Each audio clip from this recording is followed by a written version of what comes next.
Chef José Andrés and the World Central Kitchen will shut down the operation at the Coliseo de Puerto Rico, where nearly 500 volunteers assembled as many as 30,000 ham and cheese sandwiches a day. Eric Rojas for the New York Times. San Juan, Puerto Rico. When the chef José Andrés took one of the first commercial flights into Puerto Rico 5 days after Hurricane Maria hit last month, his intention was to help cook a few thousand emergency meals, donate some money and head back home. A month later, he has fed more Puerto Ricans freshly cooked meals than any other relief organization working there, and become the public face of the effort. What began with makeshift pots of the classic island stew called sancocho, served in front of a damaged restaurant, quickly grew into a network of 18 kitchens around the island. Under the banner of his non-profit group, World Central Kitchen, his crew of chefs, cooking students, pastors, food truck drivers and hundreds of volunteers has served, as of Tuesday, close to 2 million meals and handmade sandwiches. Staff members keeping records of the project say people in all of Puerto Rico's 78 municipalities have eaten Mr. Andrés' food. His Twitter feed became a steady source of news and commentary on the state of the island's recovery. But now, with the Federal Emergency Management Agency offering more contracts to local food suppliers and the Puerto Rican economy starting to slowly kick into gear, it's time to pull back, Mr. Andrés said. Mr. Andrés stirs a giant pan of paella at one of his locations for distributing food to the people of Puerto Rico after Hurricane Maria.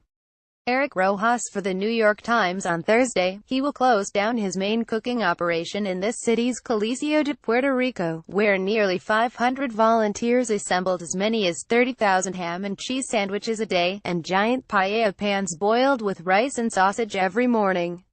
Other kitchens will close, too.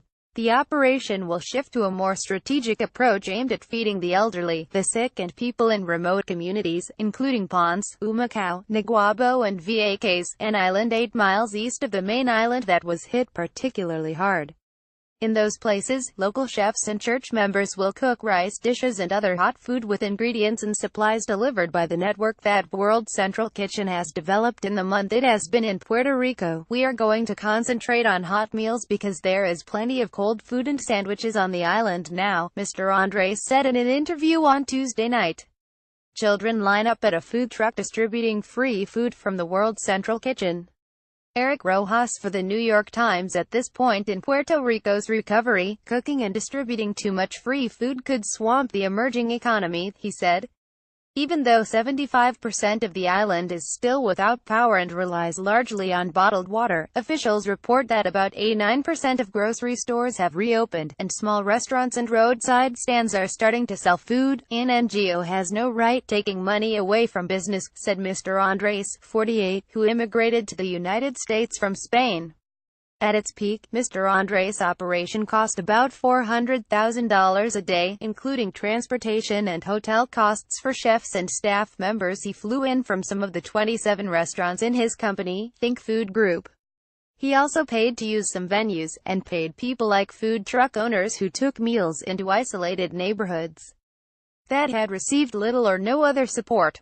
The money came from donations to World Central Kitchen, the non-profit association of chefs that Mr. Andrés established in 2011 after he traveled to Haiti to help that country recover from an earthquake that killed more than 220,000 people. Boys walk back to their homes with food given by Mr. Andrés and distributed by a local food truck.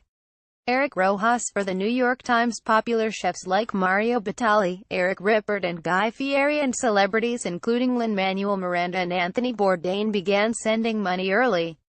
Laureen Powell Jobs, Steve Jobs' widow, gave $1 million after she visited. Several business provided support, including Goa Foods, whose helicopter ferried supplies to remote areas.